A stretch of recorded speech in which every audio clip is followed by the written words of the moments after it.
ગુજરાત સરકાર દ્વારા એનાલોગ પનીર ઉપર પ્રતિબંધ મુકાયો છે। ત્યારબાદ હવે નવી એક માંગ ઉઠી છે, કારણ કે જે રીતે ડેઝર્ટ આઈસ્ક્રીમો છે, જે વેજીટેબલ ચટણીઓ છે અને સાથે જ જે માવાઓ છે તેની અંદર પણ મિલાવટ થઈ છે તે પ્રકારની રજૂઆત થઈ રહી છે। જોડાયા છે આહારના જે પ્રેસિડેન્ટ છે નરેન્દ્ર પુરોહિત। પુરોહિતજી, ખાસ કરીને સરકારે એક મોટો નિર્ણય લીધો છે એનાલોગ પનીરને લઈને, અને જે વસ્તુ પ્રતિબંધિત મૂક્યો છે।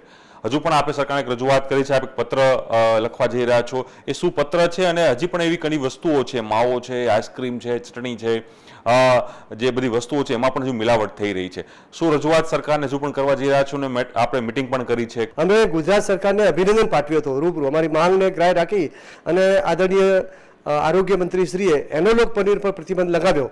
પણ એના પછી પણ ઘણા એવા લેભાગુ તત્વો અહીં ગુજરાતની અંદર છે જે લોકો પોતાના વધારે નફાની અપેક્ષાએ લોકોને ખોટું ખવડાવી રહ્યા છે। આ તહેવારોની સિઝન છે, સળંગ 100 દિવસ સુધી તહેવારો અને એના પછી લગ્નની સિઝન ચાલી રહી છે। અમે આહારના પ્રતિનિધિ રૂપે એક દ્રઢ સંકલ્પ કર્યો છે કે શુદ્ધતા માટે યુદ્ધ, શુદ્ધ માટે અભિયાન અમારો એક સંકલ્પ છે। સતત આવનારા 100 દિવસ સુધી અમે આ અભિયાનને અમારા આખા કમિટીના ગુજરાતભરના લોકો સાથે રહીને આગળ વધારીશું। મૂળ જે અત્યારે સૌથી વધારે માંગ છે કે મલ્ટીનેશનલ કંપનીઓના બ્રહ્મા આવું નહીં, માવો ચોખા બનાવનારા લોકો પણ છે, પરંતુ અમુક લે તત્વો જે છે એમાં અંશ માત્ર પણ દૂધ નથી હોતો, અને જે લોકો એવા પામોલીન તેલ ને એવી વસ્તુઓ દ્વારા જે માવો બનાવે છે એ લોકો ક્યાદાની વ્યાખ્યા બચી જાય, કારણ કે ઉપર લખી દે કે બરફી અને પેકિંગમાં સાચા। એવી રીતે મિલ્ક કેકના નામે પણ ભ્રણભાવ ચાલે છે। એવી જ રીતે ફ્રેશ ક્રીમની જગ્યા પર બેકરીવાળા મોટા ભાગના, એટલે અમુક વેપારી બહુ સારા છે પણ ઘણા વેપારીઓ ક્રીમની જગ્યા પર બીજું કંઈક વાપરે છે। પ્રતિબંધિત લોટથી એ લોકો પાઉં બનાવી રહ્યા છે, અને એવી જ રીતે આઈસ્ક્રીમના નામે લૂઝમાં ફ્રોઝન ડેઝર્ટ વેચાઈ રહ્યો છે, અને સોસના નામે, કેચઅપના નામે એમાં અંશ માત્ર પણ ટામેટા નથી હોતા। એ કોળા જેવા તત્વોના માધ્યમથી એ જે કંઈ વસ્તુ બનાવે છે, હું વેપારીઓને આપણા માધ્યમથી રિક્વેસ્ટ કરું છું, એ બધાને જાગૃત કરું છું, એ બધાને અપીલ કરું છું કે આપ સૌ આખા ગુજરાતના એક અન્નપૂર્ણા માતાનું કામ કરો છો। આપ ભગવાનના કંઈક આપણા ઉપર આશીર્વાદ હશે કે આપ ભોજનના આ ક્ષેત્રમાં આવ્યા છો, આપણા માધ્યમથી કેટલાય લોકોની જઠરાગ્નિ શાંત થાય છે। આપ સારું લોકોને પીરસો, લોકો પૈસા ખર્ચવા માટે તૈયાર છે। આ અભિયાનમાં ખૂબ વેગવંતું થાય અને લોકો જાગૃત થાય, લોકોને સારું અન્ન મળે, સારું ભોજન મળે, અન્નની આદર થાય, પ્લાસ્ટિક મુક્ત ભારત થાય, એના માટેના અમે જે અભિયાન છેડ્યું છે એમાં આપણો સાથ સહકાર છે। એટલે અમે ગુજરાત સરકારને પણ અભિનંદન આપીએ છીએ, આ મીડિયાને પણ અભિનંદન આપીએ છીએ કે આવા કામ માટે આપ આગળ આવી અને આ કામને આગળ વધારો છો।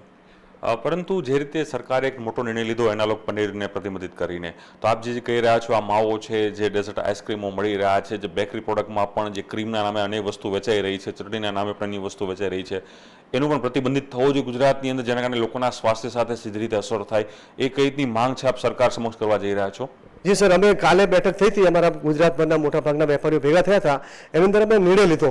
એક જેમ પૂર્વમાં અમે લોકો માંગ રાખી હતી કે કિચનની મુલાકાત લોકો લઈ શકે, તો કિચનની મુલાકાતનો હેતુ અમારો સારો હતો કે ભાઈ અમે સ્વચ્છ, જે સારા વેપારીઓ છે, જે સારો રસોડું રાખે છે, પરંતુ અત્યારે સરકારશ્રીએ સીસીટીવી કેમેરાવાળી જે વાત કરી છે એમાં 3-4 રીતે લોકોના અભિપ્રાય આવે છે કે સારા વેપારીઓ બધા જ સીસીટીવી કેમેરા લગાવવા માટે પણ તૈયાર છે, પણ આની પાછળ જેમ પહેલાં કિચનવાળું વિષય આવ્યું હતું ત્યારે જે રીતે ઘર્ષણ થયું હતું કે ઘણા લોકો પોતે ખાલી વિઝિટ કરવા માટે જાય અને આખું ઘર્ષણનો માહોલ થતો હતો, પણ એ ના થાય એટલે સીસીટીવી કેમેરા લગાવે પણ એની રેસીપીની સિક્રેટતા પણ ન જતી રહે, એ બધા જ વિષય લઈને થોડા મિશ્ર પ્રતિસાદ આવ્યા હતા।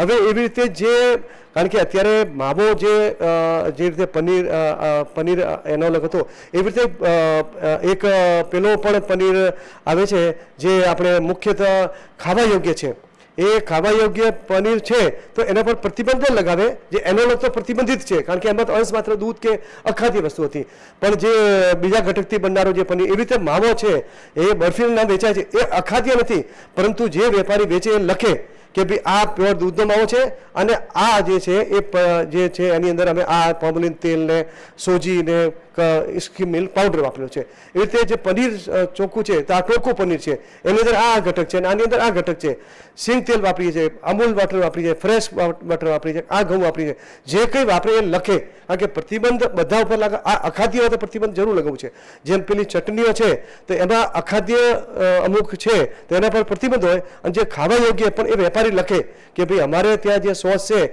એની અંદર આ ઘટક છે, આ ઇન્ગ્રેડિયન્ટ છે, એ ચોખ્ખો સરકાર લખાવવા માટે આગ્રહ કરે, જેમ અમે પહેલાં માંગ કરી હતી અને એ સમયે વેપારીઓ પર કડક થયા. એટલે વેપારીઓ પર સરકાર છે થોડું આના ઉપર એક્શન લે કે એ લોકો બધા જ પોતાના ત્યાં વપરાતા ઘટકો લખે કે ભાઈ અમે આ જે વસ્તુ વેચીએ છીએ એમાં આ ઘટકો છે. એટલે એક્સપાયરેજ લખવી જોઈએ અથવા પછી કે જે વસ્તુ તમે વાપરી રહ્યા છો એનું એક લખવામાં આવે જેથી ગ્રાહકોને ખબર પડે. ચોક્કસ કહી શકાય કે જે રીતે આહાર દ્વારા પણ એક અભિયાન ઉપાડવામાં આવ્યું છે, રાજ્ય સરકારને પણ તેઓ રજૂઆત કરી રહ્યા છે કે એનાલોગ પનીરની જે મુહિમ ઉપડી ત્યારબાદ હવે પણ અન્ય પણ જે ખાદ્ય વસ્તુઓ છે, ખાસ કરીને જે આઈસ્ક્રીમ જે છે ડેઝર્ટમાંથી બનતો હોય છે, જે ચટણીઓ છે પણ એક મિલાવટી હોય છે, જે સૌથી મોટું બર્ગર કે અન્ય જે વસ્તુઓ હોય છે તેમાં ઉપયોગ થતી હોય છે, હોશે લોકો ખાતા હોય છે. એ જ રીતે હવે લોકોએ પણ જાગૃત થવાની જરૂર છે અને ખાસ કરીને અપીલ પણ કરવામાં આવી છે કે જે વેપારીઓ છે આ પ્રકારનો ધંધો ના કરે, કારણ કે સીધી રીતે લોકોના સ્વસ્થ સીધા અહીંયા ચેડા થઈ રહ્યા છે.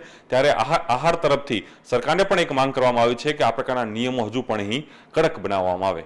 પ્રણવ પટેલનો અહેવાલ, ન્યૂઝ 18 અમદાવાદ.